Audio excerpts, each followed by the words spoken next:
Welcome back to the shop. This is video number 1 to the suspension and chassis setup and tune series. Now this is the introduction video to the series.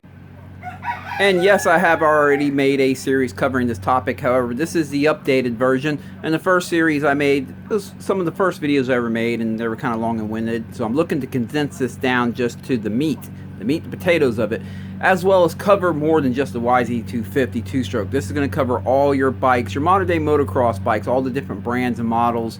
I'm going to say from 2006 to current, and maybe even a little bit earlier than that. So I want to start by saying, holy cow, you know, I've been chasing the perfect setup on this 2022 YZ250 here for a little while now, trying to dial it in. It was good. It was pretty good, but I'm always looking to make it perfect, right? And this weekend at 74, I finally hit that mark.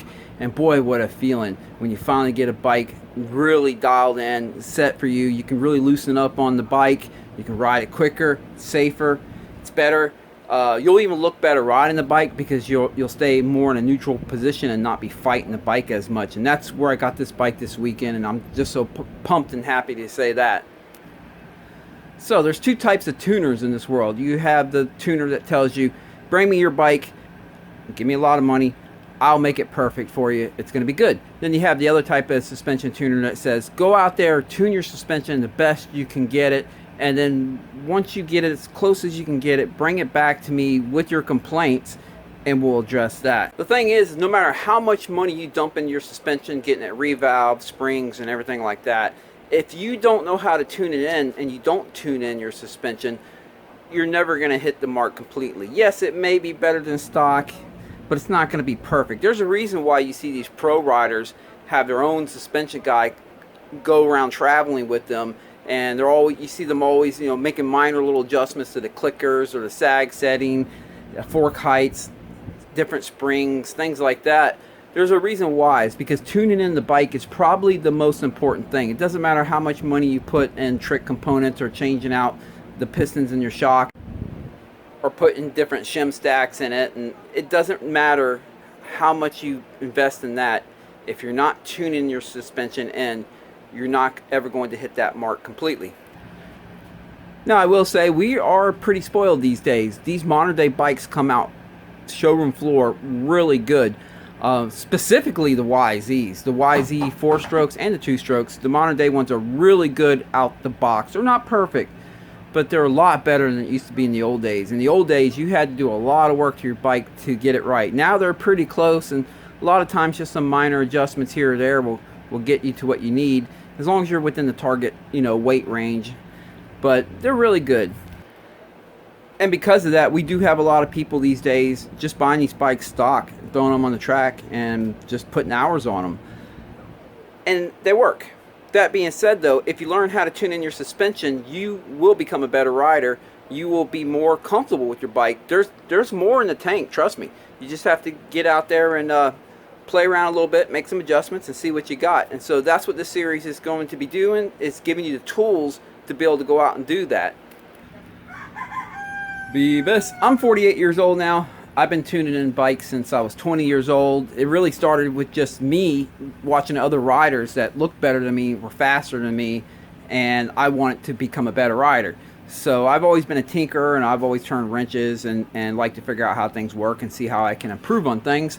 So I started fooling with my own bike and playing with every setting on the bike, dialing in the best I could. And lo and behold, I became a much better rider after I had a bike tuned in for me. I've been sold on the process of tuning bikes ever since, and throughout my whole life, there's not a single bike out there that I haven't gone from end to end, dialing everything in to get it 100%. So with the properly tuned in bike, you will ride faster, look better, be safer, and just become a better rider in general. This video series is going to be laid out in multiple videos, and each video is going to cover different areas of the bike, and we're going to look deep into that area of tuning. And then the last video, we'll put it all together and kind of put a package together of how to tune in a bike. But we first need to know what each one of these settings do, how they affect the bike, how they affect other parts of the bike, and that kind of stuff, because it's a balancing act, right? So if you add compression on the rear shock, and you make it stiffer, well, now your forks can start to feel a little softer because it's putting more of the energy now up to the front. So that's just an example that it is a balancing act. So as we talk about each setting, we will be talking about how it affects the rest of the bike, because that's real important. And we'll also be discussing what each setting does exactly and when you should reach for this setting or that setting. What are the indicators that this certain part of the bike needs to be adjusted, or that part. But on this introduction video, the first thing is we need to make sure your bike is ready to be tuned. There's no sense in going out and trying to tune in your bike if there's an issue with it, because you're wasting your time. So you want to make sure you have a good bike that's ready to be tuned. Things like your shock bumper. Is it still there in good shape? Is your shock still in good shape? Does it need to be serviced? Has it been serviced recently? Same with your forks. Do you have a fork seal leak? Do your shocks need to be serviced with fresh fluid that's going to bring the dampening back to life? I'm going to say if you're a faster guy, it should be serviced at least every 40 hours. But if you're a slower person, like my wife here on her YZ250F, I only service about 80 hours because she doesn't really burn her oil up that bad. Now, obviously at the pro level, yeah, maybe every 10 hours or 20 hours. But for the local fast guy, at least every 40 hours, if your suspension has been serviced, you're going to be good. If you don't know how to service your suspension, check my videos. I do have videos on how to service that stuff at home. Get the old fluid out, new fluid in, nitrogen charge, everything like that. So make sure your suspension is, recently serviced. It's still healthy. The next thing is your bearings. You want to make sure your swing arm bearings are good, your linkage bearings are good. Go up to the rear wheel while the bike's on the stand, lift it up and down. See if there's any up and down play in the linkage or anything. If you find the smallest amount of play in your rear end and it's the upper shock bearing, that's pretty normal. Them upper shock bearings, it's like a symmetrical bearing or whatever. It's like a round type bearing, and they kind of develop a little bit of play right after break-in, and they just stay right there throughout their life. That's normal. So as long as you only have just the smallest amount up and down play in the rear end, you're going to be okay. Check your wheel bearings. Make sure your wheel bearings are good. That's pretty important. And your spokes. Make sure they're not all loose and your rims not all flopping around. Your steering bearings. It's pretty important. I personally like to have just the slightest amount of drag. I tighten these bearings up until there is just the slightest amount of friction. And the reason I do that is, you've heard people say it's a poor man's steering stabilizer to tighten up your steering. I don't believe it's because of the friction that is what stabilizes it. I believe it's because once you have it tight enough where there is some friction, it guarantees that there's no play. Any play in that front steering area is going to be amplified all the way down there at the rear wheel. Now on the stand you might not be able to move it and feel it, but when you're on the bike and the forces are pretty heavy, if the bearings aren't tight, you're going to have a little bit of play down there, and that's going to cause the front end to feel kind of a little bit unstable, and it'll make it where the whole bike doesn't feel like it's one. When you tighten up the steering to the point that you get a small amount of friction, just a small amount of friction there, the bike's going to feel solid, the front end's going to feel connected with the rest of the bike, and it's just going to feel more stable overall. So that's where I set my front end. Okay, so we confirmed we have a good bike to tune. The bearings are good, the suspension is serviced and up to date. So these are the settings that we're going to be focusing on this video series. We'll start with the rear shock here. We have a high-speed compression. It's going to be the hex right here. All your modern-day bikes will have this hex right there. This one just so happens to be a 17 millimeter on this bike. Some of them, like your Hondas, might be a 14 millimeter. But that's your high-speed compression. That's what they call the high-speed compression. And we'll talk about that more when we get to the clicker and compression part of the series. The flathead in the middle here, that's your low-speed compression for the rear shock. And then down here, way underneath here, there we go, that flathead right there, that is your rebound clicker for the shock. Now when you hear me say clickers on these flatheads, the reason they're called clickers, if you haven't ever done this before, is because as you turn that adjustment, you'll feel it click, and maybe even hear it go click, click, click every so far. It'll click every quarter of a turn, but on some models it'll click every eighth of a turn. But that's why we call them clickers, because you'll hear it click every time as you turn it, and that's to help you count the clicks, so to say. Again, we're going to get to that when we get to the clicker part of the series.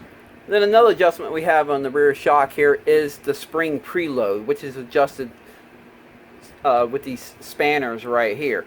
The spring preload is going to set your rider sag, race sag, whatever you want to call it. That's how far the bike will sag down when you sit on the bike, or the static sag is how far it sags down under its own weight. And we'll discuss that more when we get to that part of the series, but that's another adjustment we have. Up here at the front, on the forks, on most of your modern day motocross bikes, the compression is adjusted up top here. You'll have a clicker here and a clicker there on these spring forks. Now, the separate function forks that have a spring on one side and the dampening's done on the other side will only have one compression clicker on one side. It won't be on both sides. And the same with your air forks as well, that have a air chamber on one side and the dampening done on the other side. You'll only find one clicker on one side. Same with the rebound. The rebound is on the bottom here, and let me see if I can get you faced up here. It's that flathead right in here. You can see it. There's the rebound clicker right there. Same thing on normal spring forks. You'll have one on each fork leg. On separate function forks, you only have one on one side, and on your air forks with the air chamber only on one side, you'll have only one rebound clicker on one side. Another area that we're able to adjust in these forks is the outer chamber oil volume. So the amount of oil volume that you put into the outer chamber of the forks will control how it feels when you get close to bottoming out.